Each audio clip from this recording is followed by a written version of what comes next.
Rare Victorian jewelry worth money. Hi, I'm Dawn. This is Hudson Vintage. As you can see, we have the jewelry counter set up. So today's video, we will be discussing Victorian jewelry, rare Victorian jewelry worth money. Some of it is fine jewelry, some of it is costume. Not all of it is mine, some of it is consigned. But I chose these pieces because I wanted to show what really defined the era and what would be most popular today, or actually what is my favorite pieces to wear today that I think are the most relevant. So it's not all fine jewelry, but it is still valuable. And hopefully I'll have my store open at some point. I'm hoping that switching to Tuesdays will allow me to get my Shopify store open, and then I'll be able to share the consigned pieces as well as the other pieces in the collection. So that being said, the Victorian period started in 1837 and ended in 1901, but it continued to influence jewelry design until the 1920s. And a lot of it was mythical and romantic, figural, which are my favorite. Then it also went into, obviously, the mourning period where there was a lot of black. Jet and bog oak was also used out of Ireland, actually, carved bog oak. When Queen Victoria went into mourning, she was the queen, so she influenced fashion, and mourning jewelry became very fashionable, and a lot of people were in mourning too. It was a time of a lot of people experiencing grief. So I feel that it's a perfect time to explore vintage Victorian jewelry right now with everything that's going on in the world, also because it does have kind of a rock and roll edge. I chose these pieces not only because I feel that they define the Victorian era, but also because I feel that they're the most fun to have in your collection today. I have 25 pieces. I have 10 necklaces. I have 5 bracelets. I have 4 earrings, 4 pins, and 3 rings. And I put it all up top. Oh, and the comb. I have this in my hair. This is a Victorian jet. This is large rose cut cabochons. Oh, sorry about the roots in my hair. They're large rose cut stones surrounded by smaller rose cut stones in like a halo pattern. So I thought that was pretty relevant today. And I just am enjoying, I've always worn this like this, but I feel like it's also almost on trend. So that is my goal for today's video. So let's continue with the black theme. These are Gutta Percha. That's another form of carved black jewelry. It is Victorian, from the Victorian mourning period. The idea behind this was not everybody had jet, and Gutta Percha was used. It's an early form, believe it or not, of rubber, and it was used for the cables that were put under the Atlantic Ocean. These are actually French, but they are in the Victorian period, even though they're not from Great Britain. And look at them from the side. These are actually all little hand-carved pieces. This is hinged, and here, this is hinged as well. So this actually moves a little bit. It's not meant to move, but that's just the way everything was constructed. So if you see things, there's a little faceted one in there. Let's see if you can see that movement. Here, I'll just knock it a little bit to the side. See how all those pieces move? There you can see the wiring in between. And that's how you can sort of tell that that's Victorian. Here's what the back looks like. It has some markings from the person who actually made it. This is obviously not, the shepherd's hook is not original, but it doesn't matter. They're lovely. These are highly collectible, and the earrings especially get more rare because you have to have 2 of them. So for earrings not to have gotten lost over the years makes them especially desirable. Moving on, I thought I would stay with earrings. These are the next ones up. These are cut steel. These were used in shoe ornaments and hat ornaments, and you can see right there, that's what they look like from the side. These were, part of the Industrial Revolution. Things started to get fabricated. That's what they look like from the back. These originally are not earrings. They've been turned into earrings. One of the things I wanted to try and accomplish today was to show you how you can reuse some vintage jewelry items and make them more wearable today, and how I wear them and use them creatively. So these are the cut steel. These were originally, I believe, shoe ornaments. You can really see the back there how those are made. And they also use them as scarf buckles and as belt buckles. And there, that's kind of, I hope you can see, that's what they look like. My ear. So let's do another pair of earrings next. My favorite earrings. Okay, these are Victorian, these are British. Look how beautiful. These are Victorian paste. These are sterling with a gold wash. That's emerald green paste and clear paste. I'm hoping to be able, here's the back. You can see it's a pretty simple back. They have the original back. And the trick with these screwbacks is don't be afraid of the screwbacks. I was for a long time. It's better if you can keep original backs. It keeps the value of the jewelry if it's not changed. If you need to change it, at least keep the screwback so you can turn it back into an original condition if you want to at some point. And that's it. And you don't have to overscrew it. They stay on. You could wear these 5 days in a row and barely feel them, and they won't go anywhere. And that's what they look like. Moving on, let's do some of my absolute favorites, which is Bohemian garnet jewelry. I have 5 pieces, and one of them is actually not Victorian. One of them is Victorian Reproduction, and I wanted to show it to you so that you could see the difference. This is also a good example of mourning jewelry, which is so important from the era. So I have this on a modern slinky gold chain, but look how beautiful this is. That is a luscious Bohemian garnet cabochon. Right? It's not faceted, and it's surrounded by the rose-cut stones, which is very indicative. Those are honest rose-cut, and you'll know good Bohemian garnet because it has an inner fire or an inner glow. The later garnets that were used in reproduction pieces are more brown. They're from India, and I hope you can see them in the turntable. The fun thing about this that you can't see in the turntable is that this is a Victorian mourning piece. This probably hung from a watch fob. That is a crystal. That is a carved crystal, and they used it as a glass. They would put their loved one's hair or picture behind it, and this one is still intact and it still opens there. And it's one of my favorites. I do have a fondness for hearts. Here, I'll take these things off.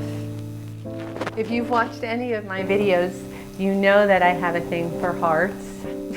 These are vintage Vendome, which we can do in another video. If there's anything you'd like to see, please let me know in the comments. I can do by century, I can do by era, I can do by design period, I can do by geographical location, I can do by artist. If you'd like to see modernist art studio work from mid-century, I can do that. If you want to see just Mexican, I can do that. If you want to see just 19th century or even 18th century, I can do that. Just let me know. But anyway, these are Vendome, and these are 1960s mostly.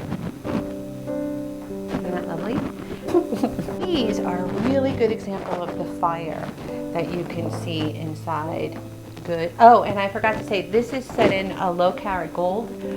There was a lot of low carat gold that was used, like 9 carat gold or 10 carat gold is pretty typical, but then there was also, for garnets in particular, there was something called Pinchback, and this is Pinchback, and it was named after the man who invented it, not really discovered, but invented it.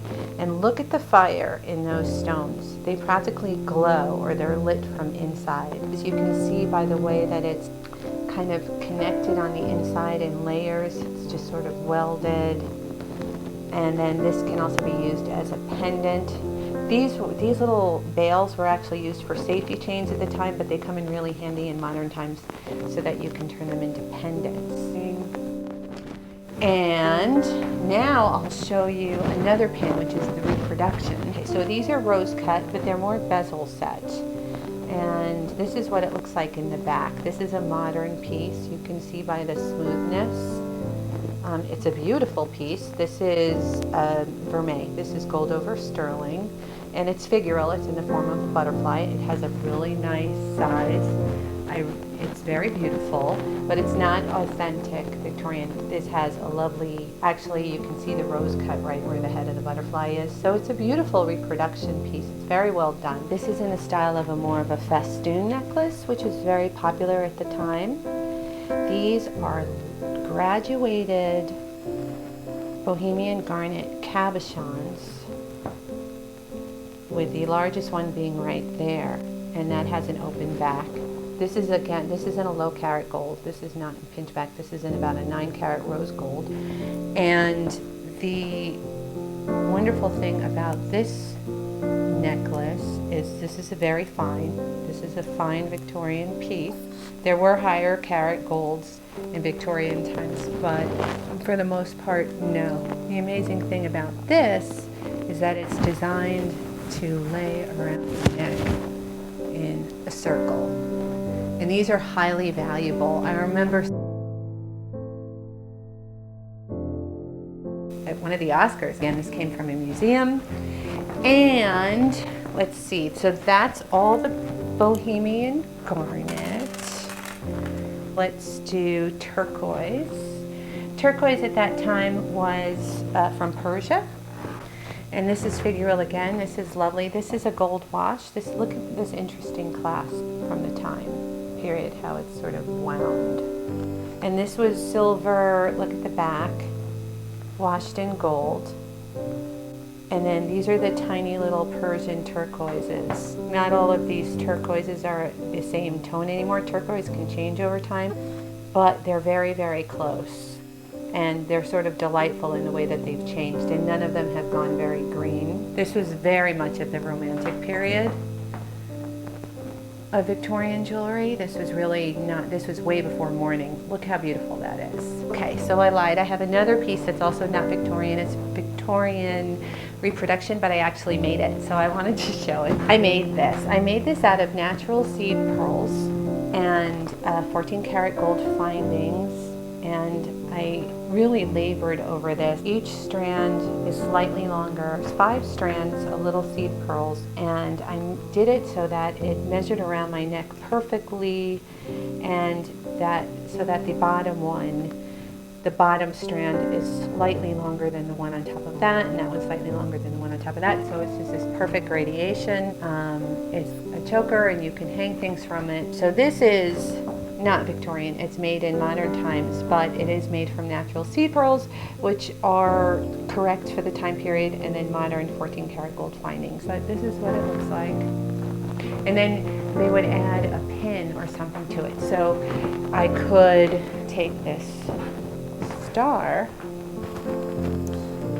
This has that simple C clasp that they all have. And literally, let's see if I can do this. There. That is so Victorian and so beautiful, and yet so cool for today. This is a hat pin from the time. This is actually an authentic scarab that was used for jewelry. They had a thing for scarabs, as do I, and then this is enameled. The wings are enameled. That's what the back looks like. Again, it's that kind of very industrial age back. And I have worn this in my ponytails and my updos. Look how, isn't that great? I like it with the comb. I've never done that before. I like that a lot. Look how long it is. Okay, you could tell Victorian hat pins because they're really, really long, because the hats were big. Let's do this. This is Victorian Brass. Okay, so this is costume, but it's valuable today because of the motif. This is forget-me-not, but it's a mourning piece. And it's, you know, sort of fabricated brass. It's actually on a watch fob chain, and look at it, it's enameled. And this is incredibly cool. You can layer this with other things. Don't you love it? I love it. These are Italian gold foil made with real gold. They look opalescent. These are very, very valuable. Even if it's 1 or 2 beads stationed in a chain or whatever, you could sell the beads separately. They're so beautiful. They look like jelly opals, but they're made in Italy. They're Venetian glass. They also glow from within, and they have beautiful sparks of pink and purple, and these are some of my favorites. And then this, the hook has been replaced, but it's on its original little sterling chain. These were often strung on very fine sterling chains, and you want to eat them. They're so good. They're so delicious. And let's talk about the bracelets. These have been sitting here. These are all Birmingham. I wear these all together. I feel that that is the modern way to do that, to stack them. And they have the buckle motif, again, very figural. Look at that large buckle. These are Birmingham, England. Look at the detail on that edging. Very typical of the Victorian period. Let me put these on. I don't know how good these are going to look with the leopard. Next time on Hudson Vintage, I am doing how to wear leopard print and mix leopard prints and mix prints with leopard. So that's a fun one. This actually opens like an actual buckle. See that? I'll do that again. That and like that. It's hinged. And then this is a cuff. Put your arm in.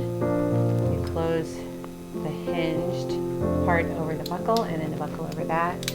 Look how incredibly cool.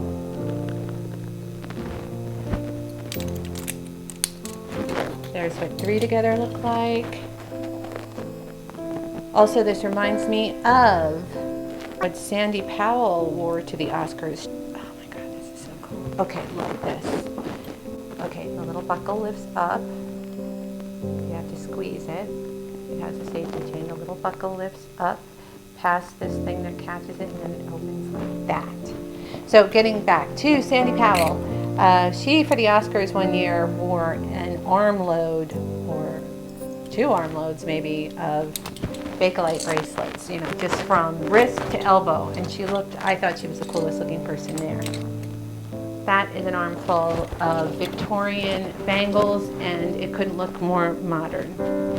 Banded agate was very big in Victorian times. It was also very good for morning jewelry because it was dark and it wasn't blingy. This is a banded agate bead necklace, pretty typical of the period. Beautiful, that's what they look like. These are valuable if you can find them, if you can recognize what they are. They're part of what the family of Scottish banded agate, which is highly figural. I have, and also extremely cool. I have a bracelet to show you. So this is a really good tip on how to wear something that you might not think is wearable. This is the best bracelet. This is so cool.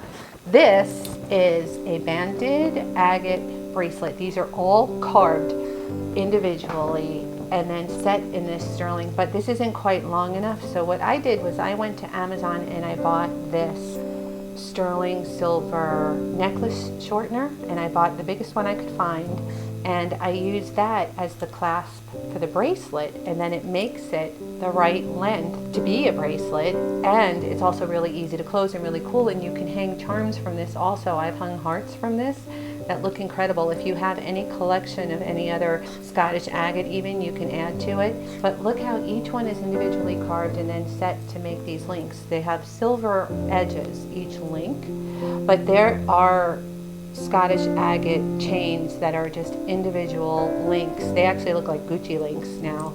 But that means that each one had to be carved, each chain had to be carved from the same stone, because the links are all connected, right? And they don't open anywhere. So if you can find one of those, what a score. I have one. If you want to see it, I can show it to you. But this is the one I brought for today because I wanted to show how you can use something creatively, you know, getting a little clasp from Amazon. I have 4 pieces left. I have 3 necklaces and a pair of earrings. This is sterling silver and lapis.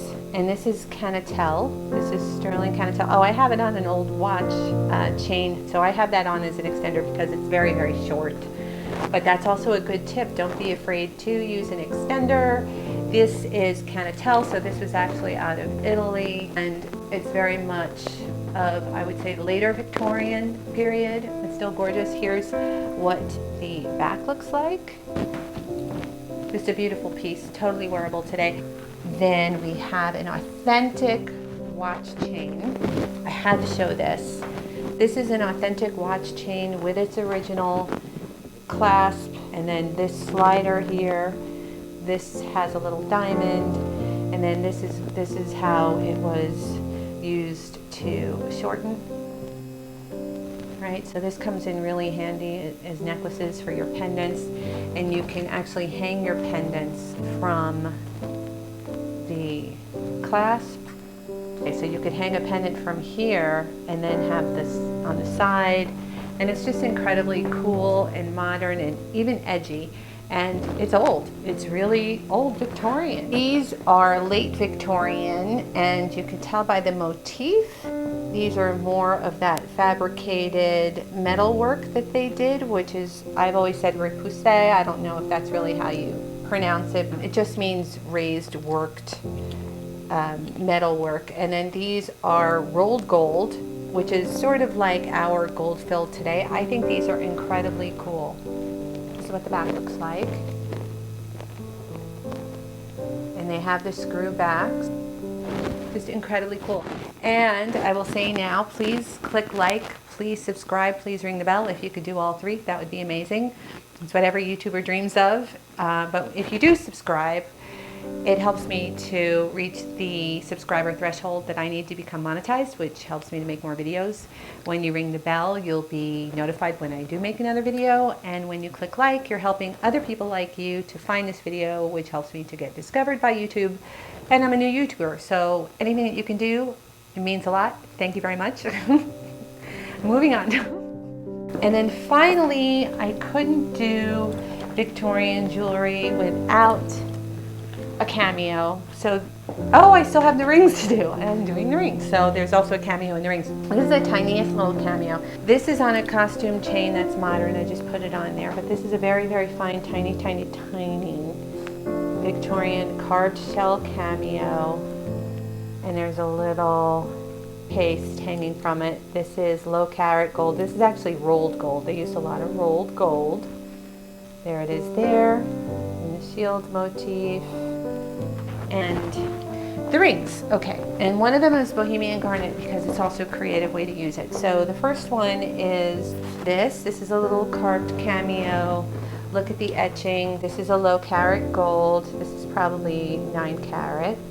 And then the fun thing about these little Victorian rings is they're not expensive because they're really, really, really small, but they make great pinky rings. I wore this ring for years, every day. This was a big motif of the time. This is the serpent, meaning eternal life, the double serpent. But look at how lovely that is, the intertwined serpents and with the carnelian eyes. It's a high carat gold, but because of the style of the time, it actually looks more like the low carat gold. And then, even though it's so tiny, this is a size 5, and it looks beautiful on. I don't know if I can get it on today. Most of the time I can. Yes, okay. Very delicate, very sentimental. The Victorians were so sentimental. Sort of everlasting, eternal love, eternal life. Has a really good, very cool vibe today. I think it's just as relevant today as it was then. Finally, we have this ring. This is a Victorian Bohemian garnet element that came from a pin that was made into a ring. That's what the back looks like. It's a 14 karat gold ring now, right? But you can still see the original back in there. That's what that looks like. And that's another way to use, if you have something that's in your family that you inherited, you could turn it into a ring.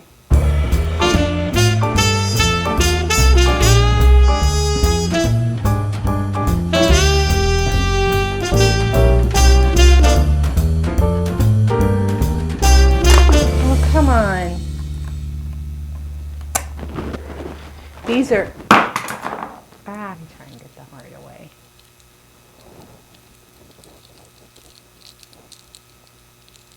Mm.